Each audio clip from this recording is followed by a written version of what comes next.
So to treat the suboccipitals, um, one way to do this is to just sit at the cranial base just below the nuchal line.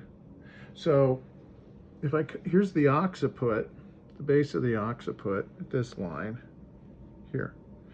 So the nuchal line is going to be, here's that base of the occiput. The nuchal line is running about here. So if I come just between those with my fingertips are like this. And they're sitting between that nuchal line and the base of the occiput.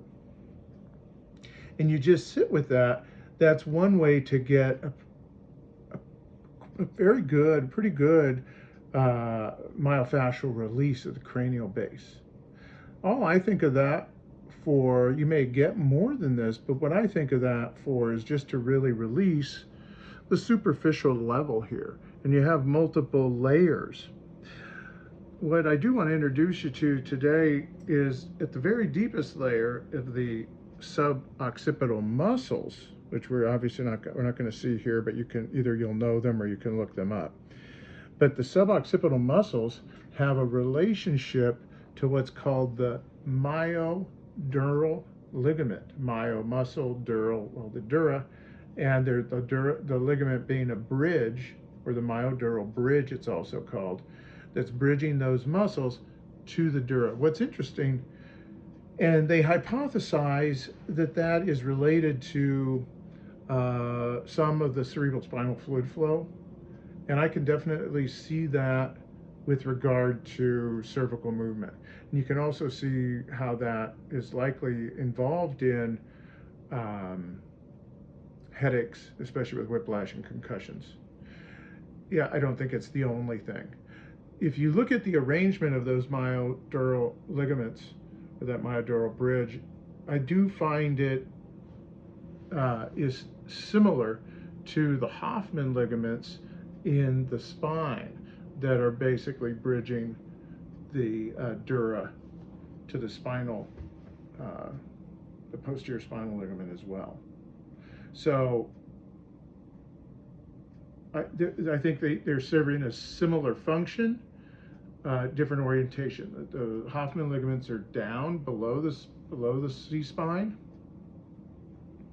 and the myodural bridge is at the very top of at the cranial base, essentially, C2, C1 occiput.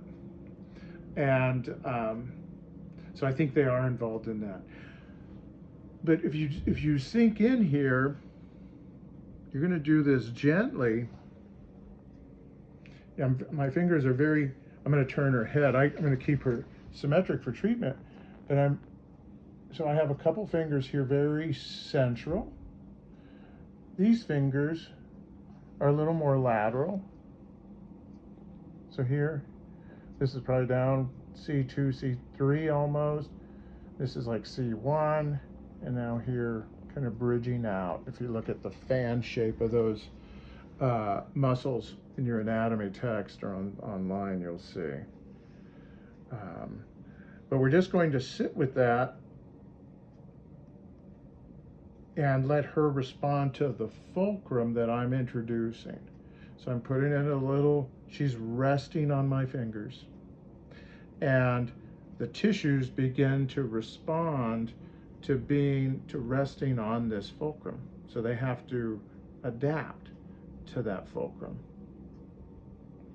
And I can choose what to do with that. So I can either just stay stationary and let her tissues unwind, so to speak, let her tissues change in response to the fulcrum, and that's that treatment. Or as she begins to change, I can either resist the change or follow the change. Usually, I prefer to either stay stationary or to mildly resist the change. Um, the reason being that if you follow the unwinding, you're kind of, there's a lot of activity, but not as much change. Where if you stay stationary, a lot more unwinding occurs around the fixed point. And that same principle applies to the resistance, mild resistance to the change. So it's not a big tug of war with it.